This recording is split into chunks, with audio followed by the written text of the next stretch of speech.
Hello students, last topic of matrix is solution of equation using matrix method। देखो solution of equation यानी कि equation का solution हम already पहले भी सीख के आए हैं, 10th क्लास में सीखा है हमने। लेकिन यहाँ जो ध्यान देने वाली बात है वो क्या है कि हम इसको सॉल्व करेंगे मैट्रिक्स मेथड से। ये मेथड हमारे लिए डिटर्मिनेंट के अंदर क्रैमर रूल में भी यूज़ में आएगा और क्रैमर रूल से 100% श्योर एक क्वेश्चन जेई के अंदर बनता ही है। ठीक है, एक क्वेश्चन एडवांस से बनने की पॉसिबिलिटी इसके ऊपर होती है। और इस मेथड की अगर बोर्ड के पॉइंट ऑफ व्यू से बात की जाए तो 6 मार्क का एक डेफिनेट क्वेश्चन इस मेथड से आपको बोर्ड में दिखाई देगा ही देगा। ठीक है, तो थोड़ा सा लेंदी प्रोसेस है लेकिन इसको ध्यान समझेंगे हम। ठीक है, लेंदी है लेकिन ईजी है। ठीक है ना, समझ के सॉल्व करना है, कोई प्रॉब्लम वाली बात नहीं है। देखो क्या है, इसमें हमें इक्वेशंस गिवन होती है। ठीक है ना, अब इक्वेशंस क्या होती है, 1 वेरिएबल, 2 वेरिएबल, 3 वेरिएबल। लेकिन यहाँ जो हम इक्वेशन सॉल्व करेंगे वो लीनियर इक्वेशंस रहेंगी। ठीक है ना, लीनियर इक्वेशन रहेगी लेकिन 1 variable, 2 variable, more than 1 variable equations को हम यहाँ पे सॉल्व करने वाले हैं। ठीक है, तो इन जनरल फॉर्म अगर हम बात करें तो देखो क्या हो सकता है, जैसे मैंने कहा कि a11x प्लस x1।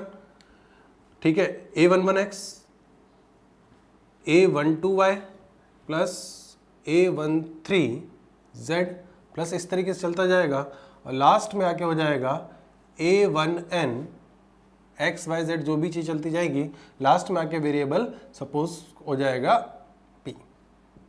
ठीक है, इसी तरीके से सेकंड इक्वेशन में ले सकता हूँ b के साथ b11 x प्लस b22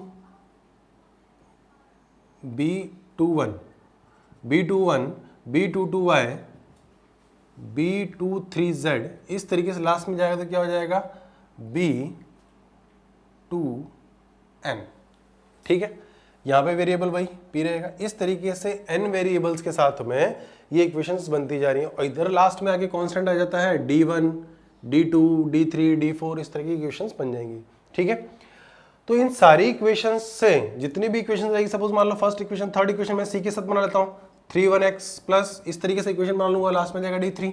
ठीक है, ऐसे करके इक्वेशन बनती चली जाएंगी। इन इक्वेशंस को यूज करके हम मैट्रिक्स फॉर्म करवाएंगे। ठीक है, अभी मैट्रिक्स कैसे फॉर्म करवाते हैं उसे देखो, इसे बोलते हैं कोएफिशिएंट मैट्रिक। क्या बोलते हैं? Coefficient matric. कोएफिशिएंट मैट्रिक मतलब क्या होगा कि जो वेरिएबल्स हमें गिवन है इन वेरिएबल्स के कोएफिशिएंट से बनने वाला मैट्रिक्स। ठीक है, तो मैट्रिक्स क्या होगा, देखो कोएफिशिएंट ले लेते हैं हम। तो कोएफिशिएंट क्या है, a11, a12, a13, इस तरीके से लास्ट में जाएगा a1n। ठीक है, ऐसे ही b11, b22, b12, b21, b21, b22, b23 और लास्ट में जाएगा b2n। ऐसे ही आ जाएगा c1, c31, c32, c33 और c3n। ऐसे करके जितने एलिमेंट्स हमारे पास, जितने कोएफिशिएंट्स हमारे पास होंगे उन सारे कोएफिशिएंट्स को यहाँ प्लेस करेंगे। ये एक मैट्रिक्स आ गया, इसे कोएफिशिएंट मैट्रिक बोला। और जो वेरिएबल है, अगर हम वेरिएबल पे ध्यान दें तो क्या है, x, y, z ऐसे चलते जा रहा है, कहाँ तक, p तक जा रहा है। ठीक है, तो यहाँ क्या कहेंगे हम, x, y, z ऐसे करके लास्ट में जाके p वेरिएबल आ गया। ठीक है, इसको एक मैट्रिक्स बना लिया हमने। और लास्ट में इक्वल्स टू में जो एलिमेंट दिखाई दे रहे हैं, जो कांस्टेंट टर्म्स हमें दिखाई दे रही हैं, उन कांस्टेंट टर्म्स अगर हम देखेंगे तो कांस्टेंट मैट्रिक बनेगा d1, d2, d3 और लास्ट में क्या जाएगा dn। यानी कि जितने हमारे पास एलिमेंट होंगे उन एलिमेंट्स के साथ, इसको मैं यहाँ पे m कर देता हूँ ताकि ये n और m डिफरेंट हो जाएंगे। ठीक है, तो यहाँ पर हमारे पास जो एक मैट्रिक्स आएगा वो मैट्रिक्स एक स्क्वायर मैट्रिक रहेगा। यहाँ पर जो मैट्रिक आएगा जिसको हम कॉलम मैट्रिक बोलेंगे और ये भी क्या होगा, एक कॉलम मैट्रिक हुआ। ठीक है, तो इस मैट्रिक्स को मैंने एक नेम कर दिया कैपिटल A से, कोएफिशिएंट मैट्रिक को। और यहाँ जो वेरिएबल्स दिखाई दे रहे हैं, वेरिएबल्स से बनने वाले मैट्रिक्स को मैंने नेम कर दिया x, तो ax। और इधर भी एक कांस्टेंट मैट्रिक, डायगोनल मैट्रिक आ रहा है, इसको मैंने नेम कर दिया b। अब क्योंकि टॉपिक की हेडिंग है, हमने हमारा जो टॉपिक का टॉपिक क्या है, solution of equation. Solution of equation का मीनिंग क्या हुआ है, जो अननोन वेरिएबल्स है उन अननोन वेरिएबल्स की वैल्यू फाइंड करना। तो उन अननोन वेरिएबल्स की वैल्यू फाइंड करने का मतलब क्या होगा कि मुझे ये x, y, z, w, omega, जितने भी वेरिएबल क्वांटिटी होंगी उन सारी क्वांटिटीज की वैल्यू फाइंड करना है। यानी कि मुझे क्या फाइंड करना है, अल्टीमेटली ये x मुझे फाइंड करना है। और ये x अगर मुझे फाइंड करना है तो इस a इनवर्स को इधर लेके जाना पड़ेगा ताकि एक यहाँ पे कॉलम मैट्रिक आएगा और इधर भी डेफिनेटली कॉलम मैट्रिक बनेगा। और इक्वलिटी ऑफ मैट्रिक्स हम एलिमेंट को कंपेयर करके x, y जो भी क्वांटिटीज रहेंगी, वेरिएबल क्वांटिटीज, उनकी वैल्यू को कैलकुलेट कर सकते हैं। तो अभी क्या करूंगा मैं, देखो इसको, तो इधर ये a है तो मुझे क्या करना पड़ेगा, both side a inverse multiply करना पड़ेगा। a inverse a into x is equals to b। तो क्या हो जाए, बी, ठीक है। तो क्या होगा, इधर ए इनवर्स ए मिलके आइडेंटिटी मैट्रिक बन जाएगा, आइडेंटिटी इनटू एक्स क्या हो जाएगा, एक्स हो जाएगा। तो मैं लिख सकता हूं एक्स और यहां क्या हो जाएगा, ए इनवर्स बी। तो यानी कि हमें क्या दिखाई दिया कि भाई अगर मुझे एक्स मैट्रिक फाइंड करना है तो उसके लिए मुझे ए इनवर्स यानी कि एक ए मैट्रिक्स कोफिशिएंट मैट्रिक ए आया है, इसका इनवर्स फाइंड करके ये जो कांस्टेंट मैट्रिक डायगोनल मैट्रिक हमारे ये कॉलम मैट्रिक हमारे पास में आ रहा है, इस कॉलम मैट्रिक से मल्टीप्लाई कर दो तो जो मैट्रिक्स बनेगा वो भी एक कॉलम मैट्रिक होगा, क्योंकि इधर एक्स कॉलम मैट्रिक है तो ये भी कॉलम मैट्रिक होगा। सीधी सीधी बात हम ये समझ भी सकते हैं, क्यों, क्योंकि यहाँ पे एक स्क्वायर मैट्रिक है, ठीक है। एक स्क्वायर मैट्रिक एक कॉलम मैट्रिक जाके मल्टीप्लाई होगा तो एक कॉलम मैट्रिक हमारे पास में आने वाला है। तो एक कॉलम मैट्रिक हमारे पास में आएगा तो इधर वाले कॉलम मैट्रिक से इधर वाले कॉलम मैट्रिक को मल्टीप्लाई इक्वेट करके हम उन variable quantities X Y Z की वैल्यूज को कैलकुलेट कर सकते हैं, ठीक है। ये चीज हमें इस कंसेप्ट में यूज में लेनी है। तो सिंपल चीज है, इक्वेशन से कोफिशिएंट मैट्रिक बनाना है, ठीक है, कंपेयर करना है क्वांटिटीज को और यहाँ पर ए इनवर्स फाइंड करेंगे। देखो 6 मार्क क्वेश्चन बोर्ड में बनने वाला है तो ए इनवर्स फाइंड करने का प्रोसेस हमें शो करना है। ए इनवर्स फाइंड करने का प्रोसेस शो करने का मतलब क्या हुआ, जब मैं किसी मैट्रिक्स ए से इनवर्स फाइंड करूंगा तो सबसे पहली चीज हम क्या करते हैं, हम सबसे पहली चीज करते हैं कि उसको सिंगुलर और नॉन सिंगुलर चेक करते हैं, ठीक है ना। देन उसके बाद अगर सिंगुलर हुआ यानी कि उसके डिटरमिनेंट की वैल्यू 0 हो गई तो उसका इनवर्स पॉसिबल नहीं है, ठीक है। और डिटरमिनेंट की वैल्यू 0 नहीं होगी तो हम कह सकते हैं कि उसका इनवर्स हम फाइंड कर सकते हैं। तो पहले तो उसकी इन्वर्टिबिलिटी चेक करनी है हमको कि इनवर्स फाइंड होगा कि नहीं होगा। देन उसके बाद उसका कोफैक्टर मैट्रिक बनाना है, कोफैक्टर मैट्रिक से एडजॉइंट मैट्रिक्स बनाना है, एडजॉइंट मैट्रिक के बाद डिटरमिनेंट ऑफ ए को एडजॉइंट मैट्रिक को डिटरमिनेंट ऑफ मैट्रिक्स से डिवाइड कर देना है हमको, ठीक है। तो वो जो आएगा वो एक इनवर्स होगा और ए इनवर्स को देन हमें बी से मल्टीप्लाई करना है। तो समझ में आ गया हो, थोड़ा लेंदी प्रोसेस है लेकिन सीधी सी बात ये है कि भाई 6 मार्क्स का क्वेश्चन भी तो बनता है इस पे और सीधे सीधे इजीली अगर हम प्रोसेस को ध्यान रखेंगे तो 6 मार्क्स 100% हमारे पास में आएंगे, ठीक है। क्वेश्चन सोल्व करना स्टार्ट करते हैं। तो क्वेश्चन हम फर्स्ट ऑफ ऑल लेंगे 2x2 मैट्रिक्स के लिए, ठीक है।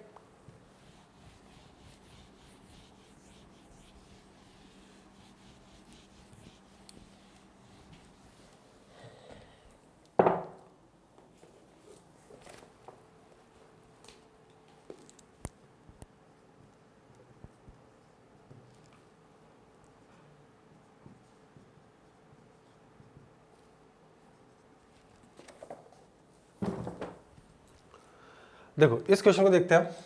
5x - 7y = 2, 7x - 5y = 3 linear equation है।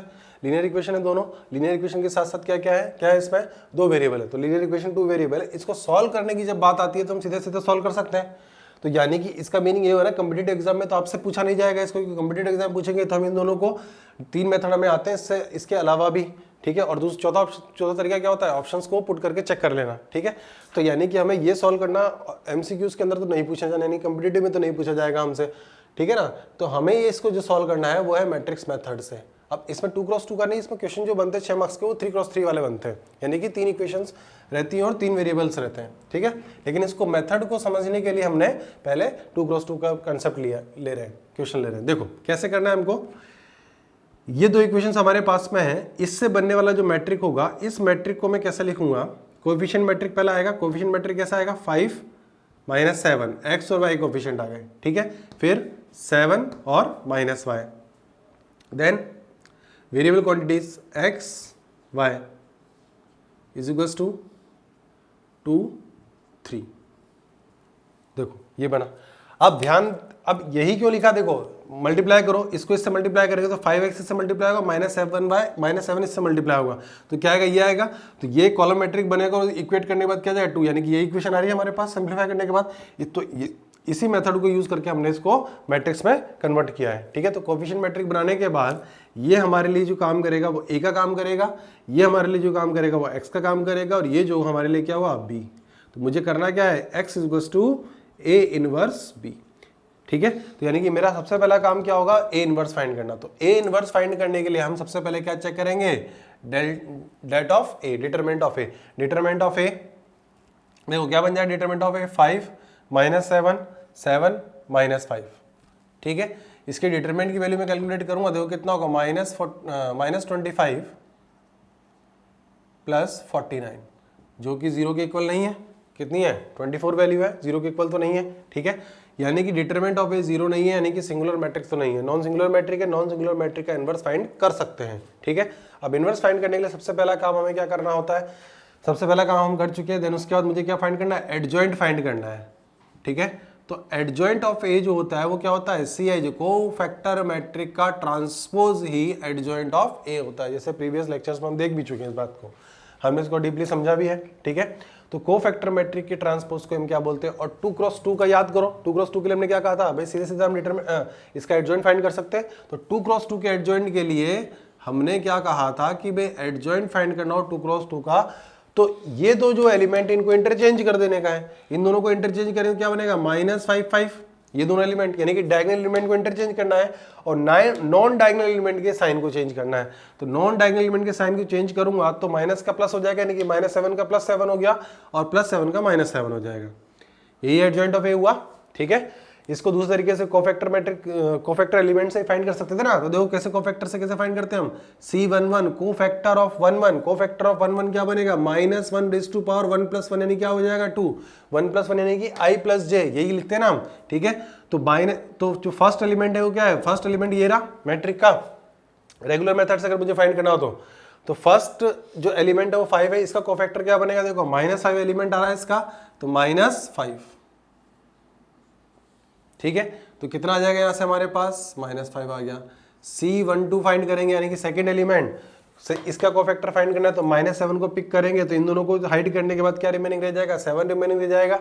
तो -1⁻³ और 7 कितना आ जाएगा, -7 आ जाएगा, ठीक है। देन उसके बाद ऐसे ही C21 और C22 फाइंड कर सकते हैं हम। ये सब फाइंड करने के बाद ये जो मैट्रिक्स आएगा यहाँ से क्या हो, कोफैक्टर मैट्रिक हो, कोफैक्टर मैट्रिक को एडजॉइंट ट्रांसपोज करेंगे तो क्या आ जाएगा, ये आ जाएगा। इसी चीज को हमने डायरेक्टली इस तरीके से समझा था कि भाई 2x2 हो तो उस लेंदी प्रोसेस से जाने की जरूरत नहीं है हमको, हम सीधे सीधे फाइंड कर सकते हैं, ठीक है। अब देखो एडजॉइंट आएगी हमारे, एडजॉइंट ऑफ ए आएगी हमारे पास, डेट ऑफ ए हमने फाइंड किया था भाई 24 आया था जो कि नॉन जीरो था, ठीक है। तो ए इनवर्स, तो A inverse is equal to कितना हो जाएगा, 1/24, यानी कि डेट ऑफ ए का डिवाइड करना है हमको किसमें, मैट्रिक्स ऑफ एडजॉइंट के अंदर, -5 7 -7 एंड 5, या ए इनवर्स मल्टीप्लाई किया हमने, ठीक है। अब उसके बाद क्या करना है, हमें एक्स फाइंड करना है। तो एक्स फाइंड करने के लिए मुझे क्या करना है, ए इनवर्स को बी से मल्टीप्लाई करना है। तो x is equals to A inverse B, यही कर लेते हैं, ठीक है। तो कैसा करेंगे, देखो ए इनवर्स यानी कि 1/24 और वहां से -5 7 -7 5 और b मल्टीप्लाई करेंगे। तो b देखो क्या है, ये रहा b, 2 और 3, ठीक है। तो 1/24, अब देखो 2x2 और 2x1, तो मल्टीप्लिकेशन पॉसिबल है, इसका कॉलम इसके रो के इक्वल है, तो मैट्रिक्स का मल्टीप्लिकेशन पॉसिबल है। रिजल्टेंट जो है क्या होगा, 2x1 का रिजल्टेंट हो जाएगा, ठीक है। तो देखो मल्टीप्लाई करते हैं, -5 तो -10 + 21 ये आएगा, फिर -7 यानी कि -14 + 15, तो 1/24 सिंप्लीफाई करने के बाद 11 तो ऊपर आएगा और नीचे आ जाएगा कितना, 1, ठीक है। तो यानी कि जो x इज इक्वल्स टू हमारे पास में आया वो क्या हुआ, 11/24 एंड 1/24। तो x क्या था हमारे लिए, x ये था, तो कंपेयर कर लेते हैं अब, x y is equals to 11/24 1/24। तो equality of matrix, equality of matrix से मैं क्या बोल सकता हूँ, x इक्वल्स टू 11/24 और y इक्वल्स टू 1/24, ठीक है। तो इस तरीके से हम इसमें फाइंड कर सकते हैं, ठीक है। इस वाले क्वेश्चन के अंदर मैंने ये वाले प्रोसेस को थोड़ा हाइड किया है, क्यों, क्योंकि भाई 2x2 का था तो एडजॉइंट हम डायरेक्टली फाइंड आउट कर सकते थे, इसलिए हमने यहाँ फाइंड कर लिया। अदरवाइज 3x3 के अंदर हमें क्या करना होगा, इस प्रोसेस को ही फॉलो हमें करना पड़ेगा, ठीक है। मैं पहले ही बोल चुका हूँ 2x2 का आपसे 6 मार्क के क्वेश्चन में पूछा जाएगा नहीं, ठीक है ना। 6 मार्क के क्वेश्चन के अंदर 3x3 का मैट्रिक ही आएगा, यानी कि लीनियर इक्वेशन 3 वेरिएबल का क्वेश्चन ही आपके पास होगा, ठीक है। नेक्स्ट देखते हैं, नेक्स्ट क्वेश्चन देखिए। अभी हमने क्वेश्चन लिया है, देखो फर्स्ट इक्वेशन दिखाई दे रही है आपको, लीनियर इक्वेशन 3 वेरिएबल। तो भले ही बाकी दो इक्वेशंस के अंदर 2 वेरिएबल्स दिखाई दे रहे हैं, लेकिन एक्चुअली इसमें यूज जो किए गए हैं वो 3 वेरिएबल है। क्यों, कैसे, देखो x y z, फिर नेक्स्ट वाले में क्या है x और z है, और नेक्स्ट वाले में क्या दिया हुआ है x और y दिया हुआ है, यानी कि इसके अंदर कोफिशिएंट ऑफ y 0 है और इसके अंदर कोफिशिएंट ऑफ z जो है वो 0 है, ठीक है। तो अब देखो मैट्रिक्स में कन्वर्ट करते हैं, कोफिशिएंट मैट्रिक बनाते हैं सबसे पहले हम। तो कोफिशिएंट मैट्रिक बनाने के लिए कैसे बनाएंगे कोफिशिएंट मैट्रिक, देखो coefficient of x 1, coefficient of y 2, coefficient of z 1, coefficient of x 1, coefficient of y 0 जैसे बताया हमने, coefficient of z 3, coefficient of x 2, y -3 and z 0। ये कोफिशिएंट मैट्रिक बन गया। देन उसके बाद x जितने वेरिएबल हैं x y z column matrix में लिखना है इज इक्वल्स टू 7 11 1। ठीक है, ये हमने कन्वर्ट कर लिया। ठीक है, तो देखो इसको मल्टीप्लाई, इसको फर्स्ट रो को फर्स्ट कॉलम से मल्टीप्लाई करने पर इक्वेशन नंबर 1 आ रही है, सेकंड रो को फर्स्ट कॉलम से मल्टीप्लाई करने पर सेकंड इक्वेशन आ जाएगी, और इसको इससे मल्टीप्लाई करने पर थर्ड इक्वेशन आ जाएगी। यानी कि हमारा जो कंसेप्ट है वो एकदम करेक्ट है। ठीक है, हमने जो कन्वर्ट किया है वो एकदम करेक्ट है। उसके बाद वही ax is equals to B, then x is equals to a inverse b।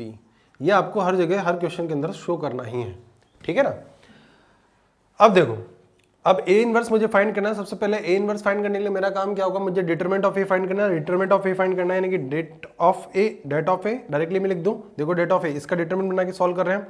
तो फर्स्ट केस में 1 केस में एक्सपेंड करेंगे इसको, तो 1, इसको रो और कॉलम को हाइड करने के बाद 0 और +9, फिर -2, देन इसको हाइड करेंगे तो -3 -0, फिर 1 के लिए एक्सपेंड करेंगे तो -3 0।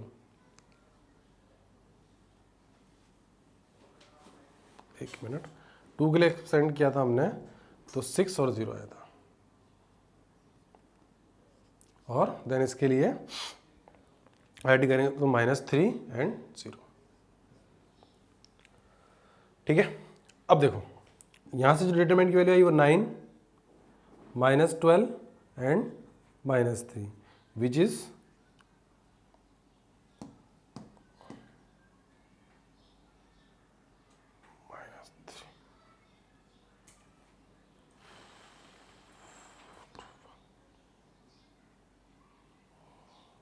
0 -6, तो +12, तो ये हो जाएगा total 18 which is not equals to 0।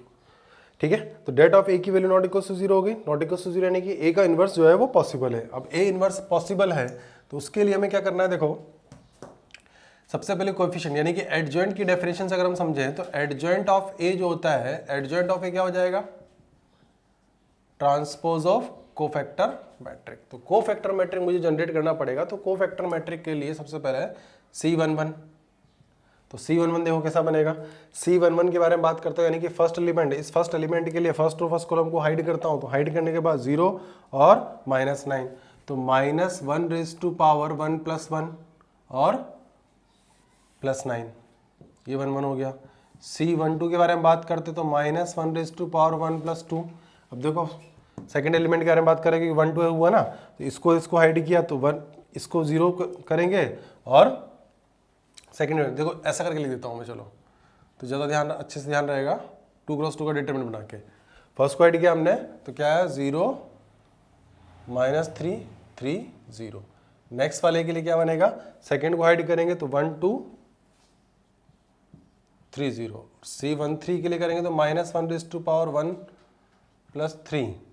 देखो इसको हाइड करेंगे तो -3 1 2 0 एंड -3, ये 1 3 के लिए हुआ। ठीक है, C21 के लिए करेंगे -1⁻2 + 1। C21 ये एलिमेंट है C21। ठीक है, इसको हाइड करेंगे तो 2 1 और -3 0। C22 -1⁻2 + 2।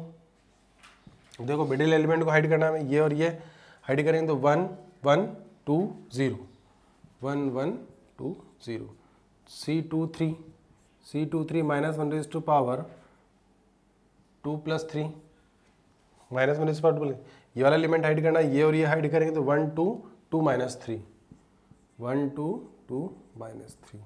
ठीक है, देन उसके बाद एलिमेंट C31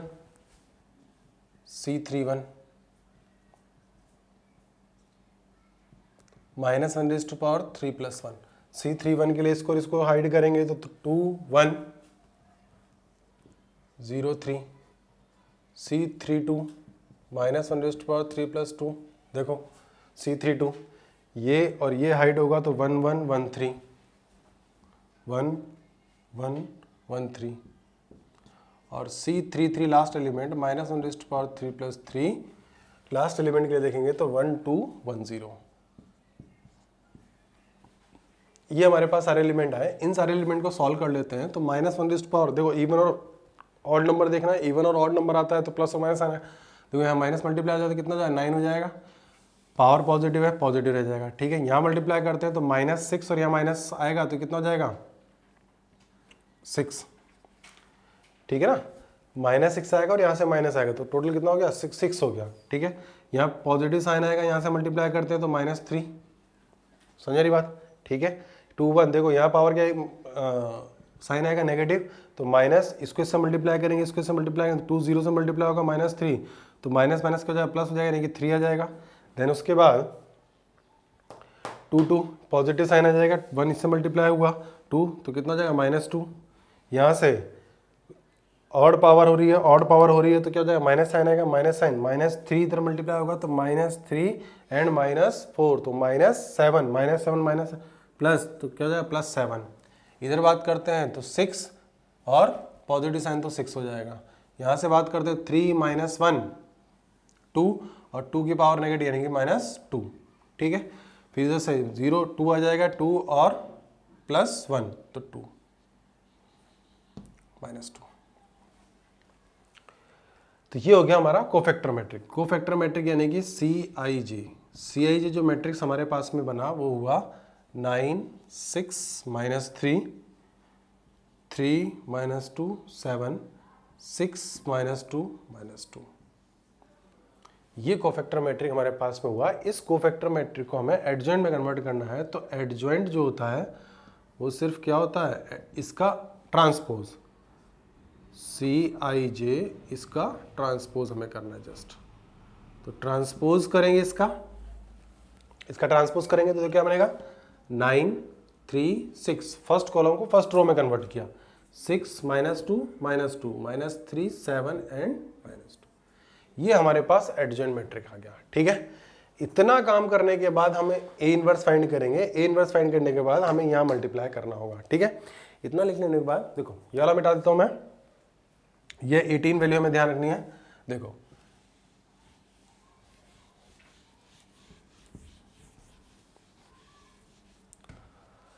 तो A इनवर्स हमारे लिए क्या हो जाएगा, डेल्टा डिटरमिनेंट ऑफ A यानी कि 1/dat ऑफ A और एडजॉइंट ऑफ A, ठीक है।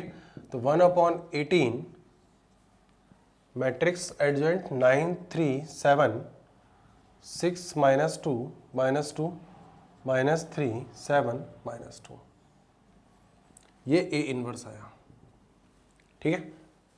A इनवर्स आने के बाद हमें सिर्फ क्या करना है, इसको B से मल्टीप्लाई कर देना है, ठीक है। तो इधर वाला हटा देता हूं मैं। देखो x = A इनवर्स B, तो A इनवर्स यानी कि 1/18 को बाहर ही रखता हूं मैं, 9 3 7 6 -2 -2 -3 7 -2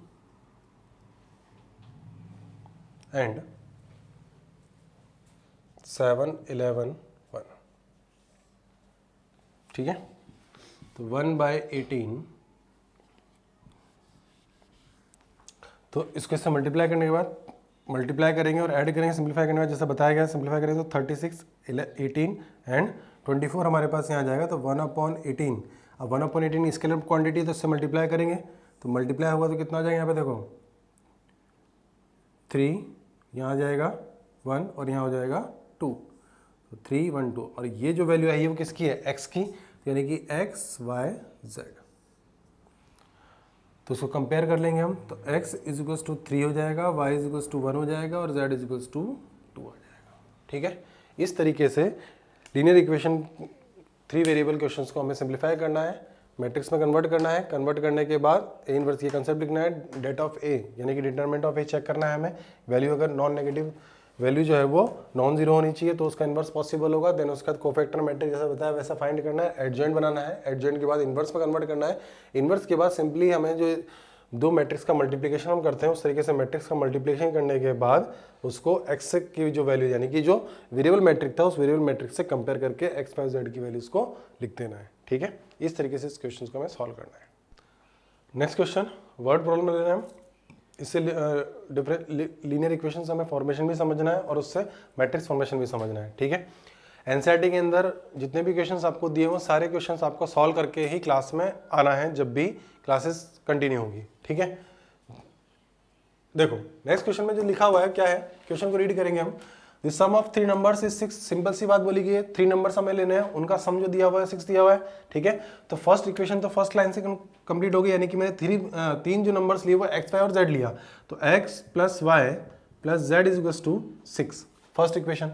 सेकंड इक्वेशन के बारे में बात करते हैं। देखो if you multiply the third number by 2, यानी कि हमने 3 नंबर लिए हैं, उसमें से फर्स्ट नंबर मैंने x लिया, सेकंड y लिया और थर्ड जो है वो z है। ठीक है, if you multiply third number by 2, यानी कि मुझे क्या करना है, थर्ड नंबर को 2 से मल्टीप्लाई करना है, तो 2z and added the first number to the result we get 7, यानी कि अब 2z को किससे ऐड करना है हमें, x फर्स्ट नंबर से, तो रिजल्ट हमारे पास क्या आएगा, 7 आ जाएगा। ठीक है, ये इक्वेशन कंप्लीट हो गई। नेक्स्ट इक्वेशन के लिए दिया हो गया है हमसे by adding second and third number, by adding second and third number two 3 times the first number, यानी कि सेकंड और थर्ड को, तो सेकंड और थर्ड एज इट इज रहने वाले हैं, y plus Z as it is रहे, फर्स्ट नंबर में 3 मल्टीप्लाई करके इन y प्लस जेड में हमें ऐड कर देना है, 3x plus Y plus Z is equal to result कितना आ जाएगा, इसमें 12 आ जाएगा। ठीक है, तो ये हो गई लीनियर इक्वेशंस 3 वेरिएबल। अब लीनियर इक्वेशन 3 वेरिएबल्स हमारे पास में आ चुका है, तो इस इक्वेशन से हमें क्या करना है, मैट्रिक्स मेथड। देखो इसमें क्वेश्चन में मेंशन किया गया है यूजिंग मैट्रिक्स मेथड। अब यूजिंग मैट्रिक्स मेथड आया है तो हमें उसी तरीके से सॉल्व करना पड़ेगा। ठीक है, तो कैसे सॉल्व करना सीखा था, पहले हम इसमें क्या करेंगे, देखो मैट्रिक्स फॉर्म करवाएंगे, कोएफिशिएंट मैट्रिक्स, तो क्या हो जाएगा, देखो यहाँ पे 1 1 1 एक्स वाई जेड तीनों 1 1 हो गए, फिर 1 0 2 क्योंकि y नहीं है तो कोएफिशिएंट 0 हो गया, फिर 3 1 1 is into X Y Z is equals to 6 7 12, ये मैट्रिक्स आ गया। तो ये हमारे लिए क्या हो गया, x हो गया, ये a हो गया, ये x हो गया वेरिएबल मैट्रिक, और दिस इज b, तो x equals to a inverse b। जैसा बताया गया वही काम करना है। सबसे पहले क्या करेंगे, हम डेट ऑफ a फाइंड करेंगे। डेट ऑफ a अगर नॉन जीरो है तो ही हम आगे प्रोसीड करेंगे। तो डेट ऑफ a फाइंड करने के लिए देखो इस डिटरमिनेंट की वैल्यू निकालनी है हमें, तो 1 फाइंड करने के बाद 0 माइनस 2 माइनस 1, फिर इधर से मल्टीप्लाई करेंगे तो 1 और माइनस 6 1 माइनस 6, देन फिर 1 यानी कि प्लस 1 के लिए सॉल्व करेंगे तो 1 और माइनस 0 1 माइनस 0। ठीक है, तो माइनस 2 यहाँ आ जाएगा माइनस 5 माइनस प्लस 10 प्लस 1। ठीक है, तो वैल्यू कितनी जाएगी, नॉन जीरो वैल्यू हो गई। और अगर नॉन जीरो वैल्यू है तो हम ऐसा बोल सकते हैं कि इसका इनवर्स पॉसिबल है। अब इनवर्स फाइंड करने के लिए सिंपल सी वही चीज़ हमें फॉलो करनी है सारी की सारी, कौन सी, कि भाई हमें CIJ कोएफिशिएंट मैट्रिक फाइंड करना है, कोएफिशिएंट मैट्रिक का ट्रांसपोज करना है, जो कि किसके इक्वल हो जाएगा, एडजॉइंट ऑफ A मैट्रिक के इक्वल हो जाएगा। एडजॉइंट ऑफ A फाइंड करेंगे, एडजॉइंट ऑफ A फाइंड करने के बाद A इनवर्स फाइंड करना है, जिसमें det of A into adjoint of A ये मल्टीप्लाई करना है। उसके बाद B जो मैट्रिक्स है इस मैट्रिक्स से उसको मल्टीप्लाई कर लेना है। ठीक है, अब आगे काम खुद से कर सकते हो सारा, जैसा बताया गया लास्ट क्वेश्चन के अंदर, वैसे वैसे सारी स्टेप बाय स्टेप सारी चीज़ें फॉलो करनी है और आपको सॉल्व कर लेना है। ठीक है, तो 3 तरह के क्वेश्चन किए हमने, 2 वेरिएबल क्वेश्चन हमने सॉल्व किए, 3 वेरिएबल क्वेश्चन सॉल्व किए, और इस तरह के वर्ड प्रॉब्लम से बेस्ड क्वेश्चन हमने सॉल्व किए। ठीक है, प्रीवियस एक्सरसाइज के अंदर कुछ ऐसे क्वेश्चन एनसीईआरटी के अंदर ऐसा दिया हुआ था कि वर्ड प्रॉब्लम दी हुई थी, लेकिन मैं उसको एलिब्रेट नहीं किया, तो मैंने वहाँ भी कहा था कि हम बाद में उसको कर लेंगे। तो देखो इस टाइप के क्वेश्चन के लिए हमने छोड़ा था कि इस तरह की वेरिएबल इक्वेशंस होगी तो हम उससे इस तरह की इक्वेशंस फॉर्म करवाएंगे। इक्वेशन फॉर्म करवाने के बाद भाई लीनियर इक्वेशन फॉर्म करवाना हम पहले ऑलरेडी सीख के आए ना 10th क्लास के अंदर, 2 बार हमने चैप्टर पढ़ा है, एक 9th में और एक 10th में। तो लीनियर इक्वेशंस फॉर्म करवाना तो ये हो ही गया, और यहाँ से मैट्रिक्स फॉर्म करवाना इस तरह का काम है। ठीक है, तो यहाँ तक का हम कहें तो प्रीवियस लेक्चर्स में हम कर चुके हैं, और उसके बाद के इनवर्स फाइंड करना आज हमने समझ लिया। ठीक है, तो इस तरीके से क्वेश्चंस को आपको सॉल्व करना है और एनसीईआरटी एक्सरसाइज सॉल्व कर लेनी है। ठीक है।